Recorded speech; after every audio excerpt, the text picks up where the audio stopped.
gente, eu sou a Adila Marques e bem-vindos a mais um vídeo aqui no meu canal.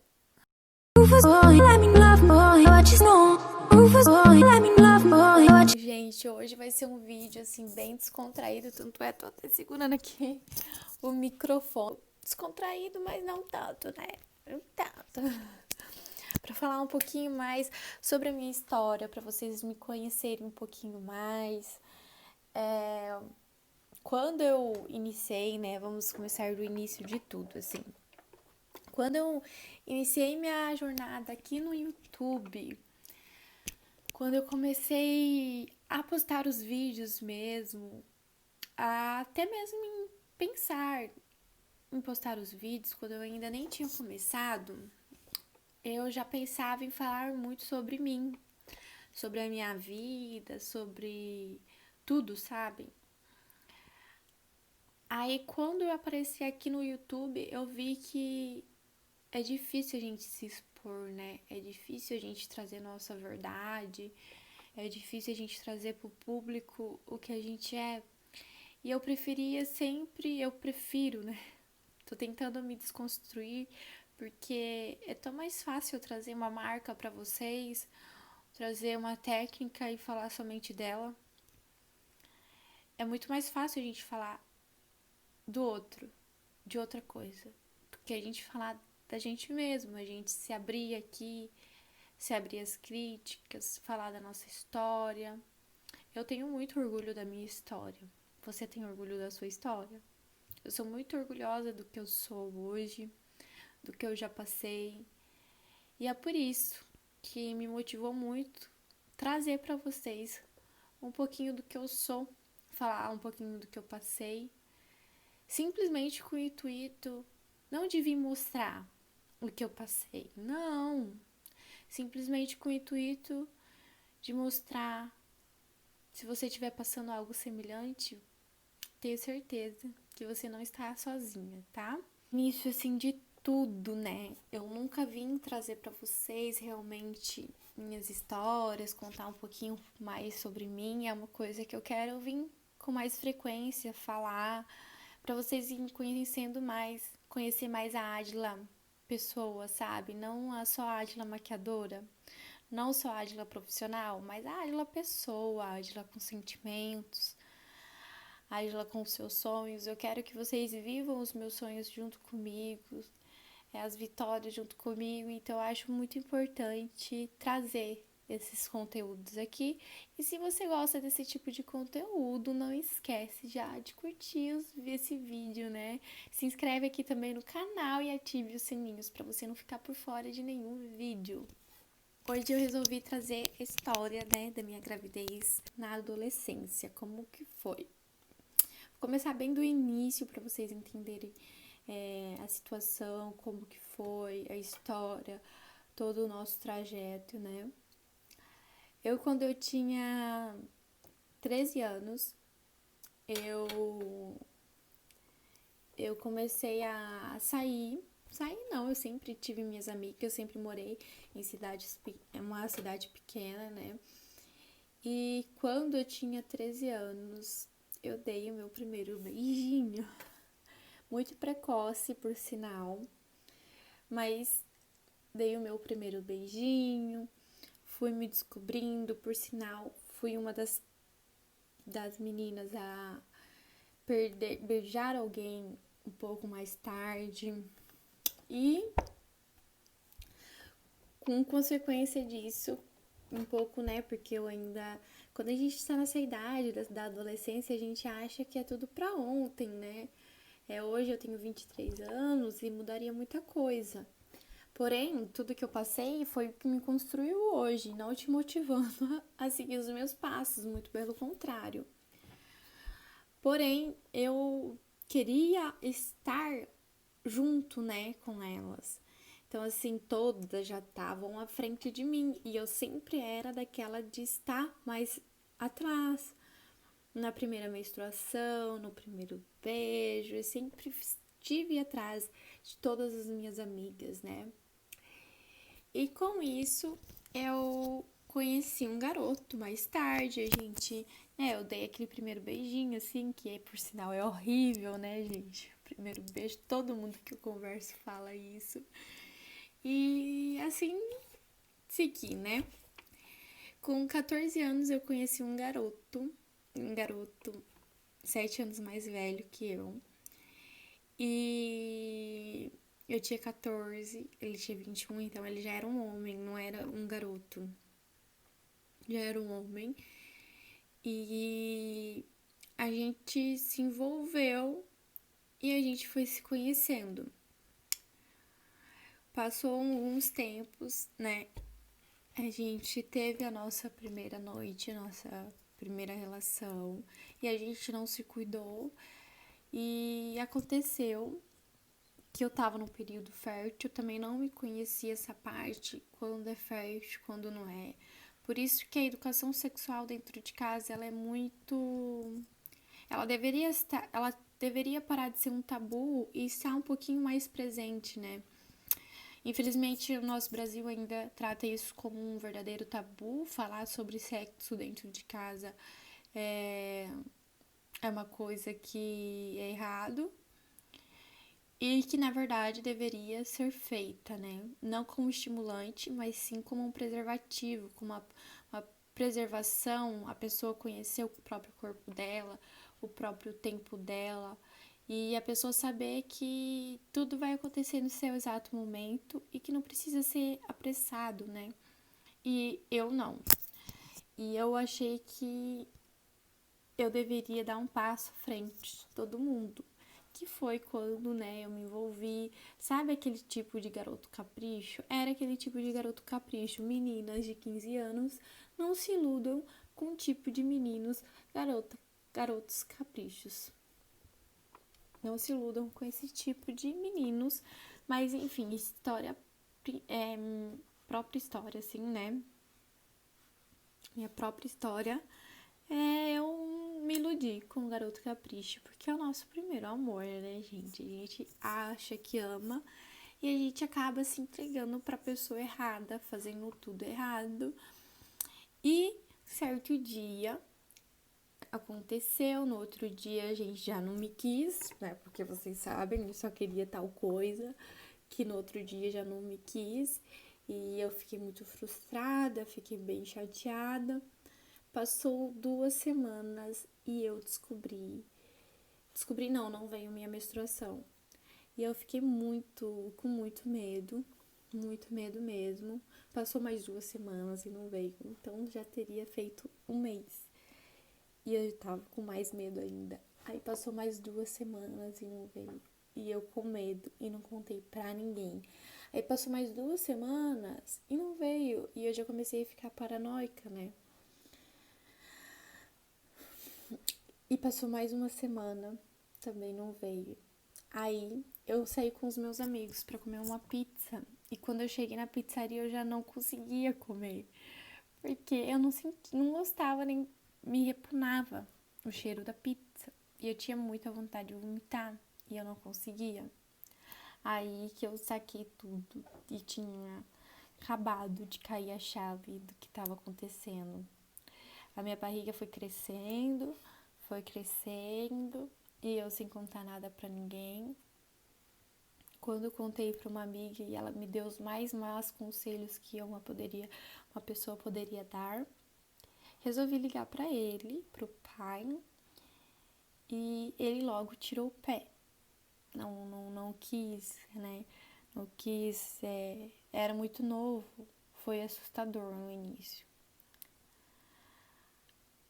Aí todo mundo da cidade já começou a desconfiar, minha mãe, minha avó. Eles descobriram, eu já tava com 4 meses.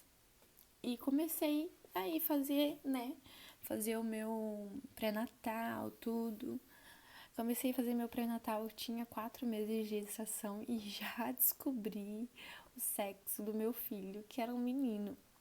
Logo já começou todos os preparativos em casa, minha mãe tava animada. Assim, afinal, né, gente, é uma vida que tá vindo e a gente fica animado para tirar fotos, comprar os presentes, fazer o enxoval. E eu o tempo todo sozinha, com muito medo, uma garota de 14 anos. Aí um dia, minhas amigas me chamaram para ir em um final de campeonato que estava acontecendo na cidade vizinha. E eu não queria ir, eu já estava com 28 semanas de gestação e eu não estava me sentindo bem para ir, já não cabia nas minhas roupas, elas me emprestaram alguma coisa, eu já não queria me arrumar e elas me arrumaram. Aí eu falei, vou, né? Vou porque elas estão me arrumando, eu vou. Quando eu cheguei lá, vi uma cena que eu não gostaria de ter visto, que era o pai do Rafa com uma outra pessoa e as minhas amigas discutindo com ele. Minha pressão subiu e eu tive pré-eclâmpsia. Fui parar no outro dia no hospital com muita dor. Quando eu cheguei no hospital, eu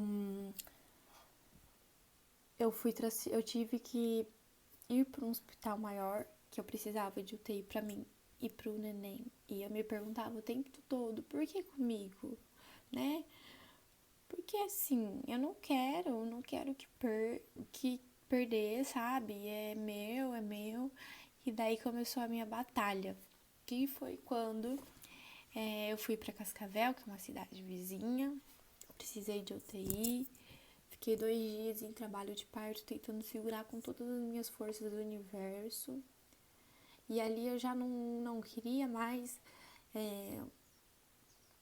não queria mais... Eu não queria mais eu. Eu queria ele, sabe? E foi muito difícil, porque mulheres que são mamães de bebês prematuros sabem que é muito difícil quando você quer segurar e você não consegue. E eu não consegui. Ele nasceu de parto normal, não natural, mas normal, com 29 semanas, 1,250 kg e ruivo. Eu fui ver ele só no outro dia, sem força nenhuma para andar até lá. Fui ver ele, era tão pequenininho e loirinho, branquinho, olha a minha cor. Ele era branquinho, nasceu lindo, perfeito, um anjo, sabe? E a minha luta começou ali. A luta para ele sobreviver. Passava semanas, ele perdia peso. E cada grama nessa etapa conta muito. Então, assim, gente, 5 gramas eu ficava muito feliz. Era uma felicidade imensa. E eu sempre fui muito de conversar com Deus. Eu acredito muito em Deus. Eu sei que existe Deus. Eu sei que existe Deus. Se você não acredita em Deus, eu sei que existe Deus. Existe Jesus Cristo, existe. E nesse tempo, eu comecei a me apegar muito com Deus, muito com Maria, muito com Jesus. E eu pedia, por quê? Não me tira. Foi tão difícil, né? Com 14 anos, mas agora não me tira, ele é meu. Eu sou a mãe dele. Eu só tenho 14 anos, mas eu sou a mãe, né? E naquele momento eu já me tornei mulher. Já não tinha mais 14 anos, eu tinha uns 28 anos. E foi uma batalha muito forte, pedindo muito pra Deus e sentindo, sabe? Eu me apeguei mesmo a isso. Até que um dia, eu e minha tia, a gente passou um final de semana e foi pro retiro. Um retiro espiritual que acontece sempre na igreja católica. Sempre tem. E a gente foi. E lá ela viu Jesus pegando meu filho, tirando ele da UTI e levando pra UCI. E quem sabe, retiro normalmente eles são de sábado e domingo. Tem quinta, sexta, sábado e domingo também. E eu tava muito cansada. Aliás, eu tinha acabado de ter filho, fazia um mês. Muito cansada. E ela falou pra mim: coloca a mão, né, no corpo de Cristo. Pede. E ela viu ele, Jesus com ele no colo e levando ele para UCI. Quem não sabe, UTI, né, você tem mais risco. A UCI só é para acompanhamento, só é para ganhar peso e já não tem risco nenhum. Eu coloquei e já tava tarde, já eram umas 8 horas da noite. E ela falou: vamos pro hospital ver o Rafa. Daí eu falei: tia, eu tô muito cansada, porque a gente não tinha carro na época, tinha que pegar uma condução ainda até lá. Daí ela: não, mas vamos. Daí eu falei: mas você não pode ver. Ela falou: eu não vou ver, mas você vai ver, porque ela não podia entrar. E eu fui. Chegando lá, gente, ele tava, não sei, passaram 2 semanas, tentativa de aleitamento, muito difícil também, pedindo muito para Deus, consegui amamentar e ele veio embora. Então, meu conselho para as meninas, né, as meninas que estão entrando na adolescência agora, cuidem com quem vocês saem, cuidem com quem vocês vão se entregar para que seja perfeito, para que seja legal, sabe? Para que seja uma noite inesquecível. Porque é muita responsabilidade que você leva depois, é um peso nas costas muito grande que você leva depois. E eu sempre dei esse conselho para todas as minhas amigas e sempre quis trazer isso para vocês e hoje eu tô trazendo. Nos outros vídeos eu vou trazer um pouquinho mais sobre minha história. Se vocês quiserem que eu aprofunde em alguns detalhes, Adila, como que você descobriu, como que foi tudo sobre o seu lado, né, maternidade, o que você passou. Me perguntem também aqui nos comentários que eu vou trazer um pouquinho mais aprofundado. Quis falar um pouquinho mais por cima essa parte da história, porque é uma parte que eu quero conversar com as menininhas, né, as meninas que estão na adolescência agora, as meninas que têm um pensamento e ajudar também as meninas que estão passando por isso, que são novas, que estão, né, nessa fase. Quando a gente tá passando por essa fase é muito difícil, porque a gente tá sozinha, a gente acha que a gente tá sozinha, mas a gente não tá sozinha.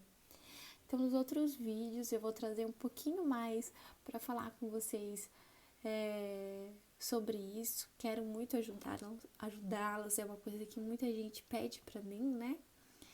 E eu vou trazer com certeza um pouquinho mais especificado, mas antemão, antes de tudo, gente, se apeguem muito com Deus, sabe? Cuidem com quem vocês namoram, não namorem com qualquer pessoa, porque quando a gente tá nessa idade, o nosso coração grita, né?